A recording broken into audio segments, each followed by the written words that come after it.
नमस्कार दोस्तों, मेरा नाम है कृष्णा मिश्रा और आप सभी का कृष्णा एकेडमी के यूट्यूब चैनल पे स्वागत है। आज है 29 जुलाई 2022 और आज के हम लोग कुछ महत्वपूर्ण करंट अफेयर्स को देखेंगे। उसके पहले हमने जो कल करंट अफेयर जो पढ़ा था उसका हम लोग शॉर्ट में रिवीजन कर लेते हैं, ठीक है। तो कल के करंट अफेयर का हमारा पहला क्वेश्चन है कि विश्व बैंक ने किसको अपना मुख्य अर्थशास्त्री और विकास अर्थशास्त्र का उपाध्यक्ष नियुक्त किया है। तो इनका नाम क्या है? तो इनका नाम है इंदरमिट गिल, ठीक है। हमारा अगला प्रश्न है कि Dilip Kumar in the shadow of a legend नामक पुस्तक के लेखक कौन है? तो फैसल फारूकी हैं, आप इन्हें याद रखेंगे। हमारा अगला प्रश्न है कि अंतर्राष्ट्रीय मुद्रा कोष ने वित्त वर्ष 2022-2023 के लिए जुलाई 2022 में भारत की विकास दर का अनुमान 8.2% से घटाकर कितने प्रतिशत कर दिया है? तो 7.4% कर दिया है। हमारा नेक्स्ट क्वेश्चन है कि किस दिन को प्रतिवर्ष मैंग्रोव दिवस के रूप में मनाया जाता है? तो 26 जुलाई को मनाया जाता है। हमारा अगला इंपॉर्टेंट प्रश्न है कि किस देश ने 2024 के बाद अंतर्राष्ट्रीय अंतरिक्ष स्टेशन को छोड़ने का फैसला किया है? तो यह कौन सा देश है? तो यह रूस देश है, ठीक है। हमारा अगला प्रश्न है कि 28 जुलाई 2022 से शुरू होने वाले 44वें शतरंज ओलंपियाड की मेजबानी कौन सा शहर कर रहा है? तो यह चेन्नई शहर कर रहा है, आप इसे याद रखेंगे। हमारा अगला प्रश्न है कि आईसीसी 2025 महिला विश्व कप की मेजबानी कौन सा देश कर रहा है? तो भारत कर रहा है, आप इसे भी याद रखेंगे, ठीक है। हमारा अगला प्रश्न है कि पद्मश्री पुरस्कार से सम्मानित और बंगाल के 1 रुपए के डॉक्टर के नाम से प्रसिद्ध किसका जुलाई 2022 में निधन हो गया है? तो इनका नाम हो गया है सुशोभन बंदोपाध्याय और इनका नाम गिनीज ऑफ वर्ल्ड रिकॉर्ड में भी है। क्यों है? क्योंकि इन्होंने सबसे ज्यादा मरीजों का इलाज किया है, मात्र 1 रुपए में। 1 रुपए में इन्होंने इलाज किया है, इस चीज को आप याद रखेंगे, इसलिए ये इंपॉर्टेंट क्वेश्चन है आपका निधन से, ठीक है। हमारा अगला प्रश्न है कि भारतीय लाइन ऑफ क्रेडिट के तहत निर्मित 8वें आईटी हाईटेक पार्क की आधारशिला जुलाई 2022 में कहां पर रखी गई? तो यह नटोर में रखी गई, आप इसे याद रखिएगा, बांग्लादेश के नटोर में, ठीक है। हमारा अगला प्रश्न है कि 26 जुलाई 2022 को भारत ने 5 नए रामसर स्थलों को नामित किया है, वह कौन कौन से हैं? तो देखिए, एक तो है करिकिली पक्षी अभ्यारण्य, ठीक। तमिलनाडु के 2 हैं, यानी पल्लीकरनई मार्स रिजर्व फॉरेस्ट और पिचवरम मैंग्रोव। मध्य प्रदेश का 1 है सांख्य सागर और मिजोरम में पाला वेटलैंड है, आप इसे याद रखेंगे। तो हाल ही में कितने नए रामसरों को जोड़ा गया है? तो 5 रामसर स्थल को जोड़ा गया है। और टोटल कितने हैं? तो टोटल 54 है। अब टोटल हमारे पास हमारे देश में कितने रामसर स्थल हो गए हैं? तो 54 हो गए, आप इसे याद रखिएगा। अगर आपसे क्वेश्चन पूछ ले कि सबसे ज्यादा रामसर स्थल किस राज्य में है? तो याद रखिएगा यूपी में है। यूपी में है और कितने हैं? तो 10 हैं, ठीक है। 10 रामसर स्थल है, यानी सबसे ज्यादा अब रामसर स्थल कहां पे है, किस राज्य का है? तो यूपी का है, आप इसे याद रखिएगा, ठीक है। चलिए, हमारे आज के करंट अफेयर का पहला क्वेश्चन है, किस देश ने 300 वर्षों बाद लूलो रोज, कौन सा रोज? तो लूलो रोज नाम का सबसे बड़ा गुलाबी हीरा मिला है? तो याद रखिएगा अंगोला में मिला है। और ये अंगोला कहाँ है? तो दक्षिण अफ्रीका के देश में है। अंगोला एक देश है, यानी मध्य अफ्रीका के एक देश अंगोला में एक दुर्लभ शुद्ध गुलाबी हीरा मिला है, जिसे 300 वर्षों बाद पाया गया सबसे बड़ा हीरा माना जा रहा है। यह 170 कैरेट का गुलाबी हीरा है और इसे द लूनो रोज, क्या कौन सा नाम दिया गया है? तो द लूलो रोज नाम दिया गया है, जिसका वजन लगभग 34 ग्राम है। कितने ग्राम है? तो 34 ग्राम इसका वजन है।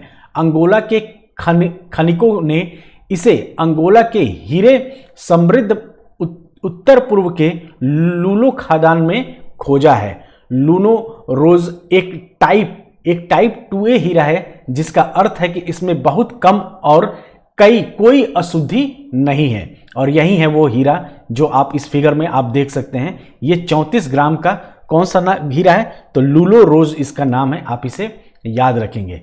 हमारा अगला इंपॉर्टेंट प्रश्न है कि किस देश के क्रिकेट मैदान का नाम भारत के महान क्रिकेटर सुनील गावस्कर के नाम पर रखा गया है? तो यह इंग्लैंड के क्रिकेट स्टेडियम का नाम रखा गया है। यानी इंग्लैंड में लिसेस्टर क्रिकेट ग्राउंड का नाम भारत के महान क्रिकेटर सुनील गावस्कर के नाम पर रखा गया है। इसका नाम गावस्कर के नाम पर भारतीय क्रिकेट को एक निश्चित ऊंचाई तक ले जाने में उनके अपार योगदान को सम्मानित करने के लिए रखा गया है। और यही नहीं, अमेरिका के केंटकी इलाके में गावस्कर के नाम पर पहले से ही एक मैदान है। गावस्कर टेस्ट क्रिकेट में 10,000 रन बनाने वाले पहले भारतीय क्रिकेटर थे। आप इसे याद रखेंगे। और आज का हमारा अगला इंपॉर्टेंट क्वेश्चन है कि 84,330 करोड़ रुपए की संपत्ति के साथ भारत की सबसे अमीर महिला कौन है? तो इनका नाम है रोशनी नादर। यानी ये है रोशनी नादर, जो भारत की सबसे अमीर महिला बन गई हैं। और ये किसकी संस्थापक हैं? तो HCL टेक्नोलॉजीज की चेयरपर्सन रोशनी नादर मल्होत्रा 84,330 करोड़ रुपए की संपत्ति के साथ भारत की सबसे अमीर महिला है। ठीक है। तीसरे, Kotak private banking Hurun leading wealth woman list के अनुसार, यानी ये जो रिपोर्ट निकाला है ये कौन निकाला है? तो Kotak private banking Hurun leading wealth woman list के अनुसार उन्होंने लगातार दूसरे वर्ष अपना स्थान बरकरार रखा है। यानी इसके पहले भी ये पहले स्थान पे थी। और नायिका की फाल्गुनी नायर बायोकान की किरण मजुमदार शाह को पछाड़कर 57,520 करोड़ रुपए की संपत्ति के साथ भारत की सबसे अमीर सेल्फ मेड महिला बन गई है। अगर आपसे क्वेश्चन में पूछेगा कि भारत की सबसे अमीर सेल्फ मेड महिला कौन बनी है, तो आप बताइएगा फाल्गुनी नायर। किसकी है? नायका कंपनी की ये मतलब CEO है। ठीक है। लेकिन अगर आपसे इस तरीके से क्वेश्चन पूछेगा कि भारत की सबसे अमीर महिला कौन है, तो आप बताएंगे रोशनी नादर। सेल्फ मेड अगर हटा देगा, सिर्फ ये पूछेगा आपसे कि भारत की सबसे अमीर महिला कौन है, तो आप बताएंगे रोशनी नादर है। इनकी कुल संपत्ति कितनी है? तो इनकी कुल संपत्ति है 84,330 करोड़ रुपए। आप इसे याद रखेंगे। हमारा अगला इंपॉर्टेंट क्वेश्चन है कि विदेश मंत्री डॉक्टर S जयशंकर SCO विदेश मंत्रियों की परिषद की बैठक में भाग लेने के लिए 28 जुलाई 2022 से किस देश की 2 दिवसीय यात्रा पर होंगे? तो याद रखिएगा उज्बेकिस्तान की यात्रा पर होंगे। और ये उज्बेकिस्तान क्या है? आपको याद है, ये उज्बेकिस्तान जो है सबसे बड़ा स्थल अवरुद्ध देश है। यानी इसकी जो सीमा है, इस देश की जो सीमा है, यह किसी भी सागर से नहीं मिलती। यानी कि ये सबसे बड़ा स्थल अवरुद्ध देश है। आप इसे भी याद रखिएगा। यानी बैठक 15 और 16 सितंबर 2022 को समरकंद में राष्ट्राध्यक्षों की परिषद की आगामी बैठक की तैयारी पर चर्चा होगी। SCO का पूर्ण नाम क्या है? तो SCO का पूर्ण नाम है संघाई सहयोग संगठन, यानी कि संघाई कोऑपरेशन ऑर्गेनाइजेशन। और इसकी स्थापना कब हुई थी? इसकी स्थापना हुई थी 2001 में। आप इसे याद रखिएगा, ये आपसे पूछा जा सकता है, स्टैटिक जीके में पूछा जा सकता है कि संघाई सहयोग संगठन की स्थापना कब हुई थी। चलिए, हमारा अगला प्रश्न है कि किस तारीख को केंद्रीय रिजर्व पुलिस बल यानी CRPF के 83वें स्थापना दिवस के रूप में मनाया गया है? तो यह मनाया गया है 27 जुलाई को। यानी भारत का सबसे बड़ा केंद्रीय सशस्त्र पुलिस बल CRPF आज ही के दिन 1939 में कब आया था? तो 1939 में अस्तित्व में आया था। भारत की स्वतंत्रता के बाद 28 दिसंबर 1949 को CRPF अधिनियम के साथ CRPF को इसका नाम मिला। यह आधिकारिक तौर पर गृह मंत्रालय के तहत काम करता है। यानी केंद्रीय रिजर्व पुलिस बल किसके तहत काम करता है? तो गृह मंत्रालय के तहत काम करता है। और केंद्रीय रिजर्व पुलिस यानी CRPF के महानिदेशक कौन है, ये आपको कमेंट करके बताना है। क्योंकि मैं सब कुछ जितनी भी हाल ही में नियुक्तियां हुई हैं, एक मैंने सेपरेट वीडियो बनाया था और वो मैंने आपको बताया था, उसमें ही आपको बताया था कि केंद्रीय रिजर्व पुलिस बल के महानिदेशक कौन है। हमारा अगला प्रश्न है कि भारत फोर्ज की सहायक कंपनी BF इंफ्रास्ट्रक्चर ने भारत में हाई स्पीड ट्रेनों के निर्माण के लिए किसके साथ साझेदारी की है? तो यह टेलगो के साथ साझेदारी की है। और यह टेलगो कौन है? तो यह स्पेन स्थित एक कंपनी है टेलगो, जो क्या करती है, जो हाई स्पीड ट्रेन का ही निर्माण करती है, इसी के लिए ये कंपनी जानी जाती है।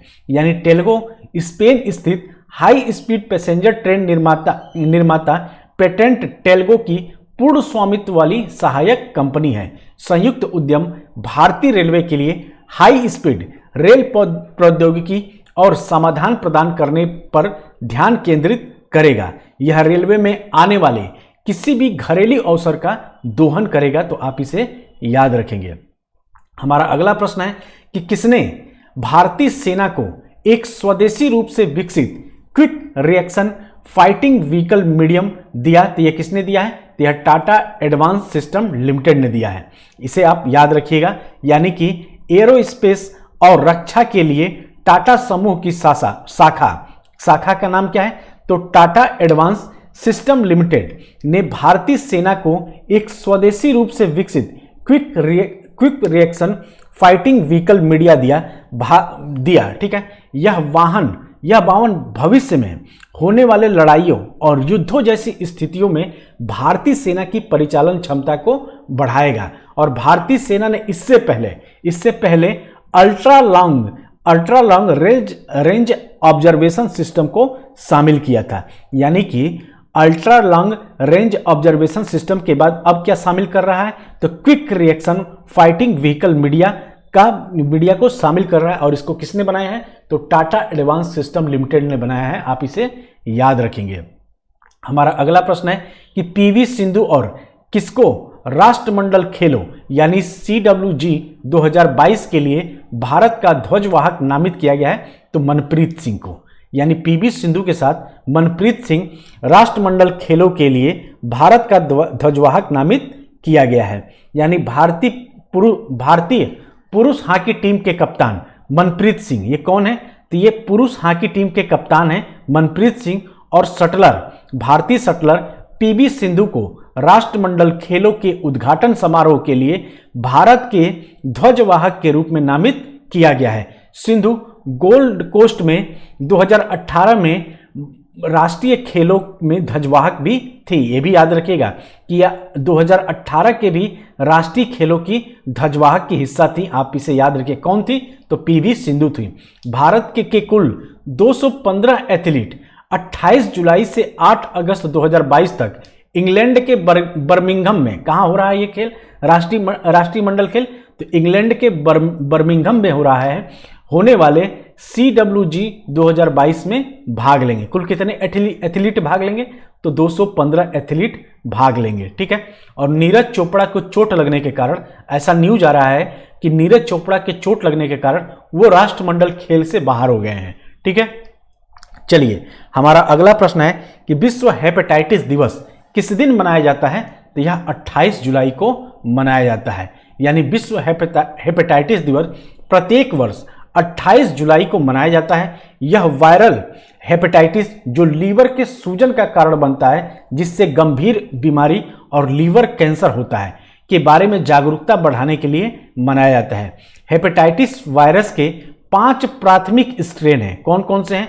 तो A, B, C, D और E।